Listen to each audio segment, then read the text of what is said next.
দেখুন, বাস্তু ক্ষেত্রে কি নেগেটিভ এনার্জি আপনাদের ক্ষেত্রে বৃদ্ধি পেতে দেখতে পাচ্ছেন? বারংবার ধরে আপনাদের গৃহে কোনো শুভ অনুষ্ঠান হতে গেলে বিভিন্ন দিক থেকে বাধাবিঘ্ন আসছে, বাস্তুতে কোনো ভালো কিছু হতেই চাইছে না, বাস্তুতে আপনার থাকতে ভালো লাগে না। আপনি বাইরে তো ভালো আছেন, যখন আপনি বাস্তুতে প্রবেশ করছেন, বাড়িতে যাচ্ছেন, তখন ভালো লাগছে না। কোনো না কোনো সমস্যা বাস্তুতে লেগেই আছে।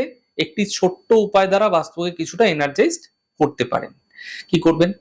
আপনারা যখন প্রত্যেকভাবে ঘর মুছছেন না, তখন সর্বদা সন্দক লবণ দিয়ে ঘর মুছুন।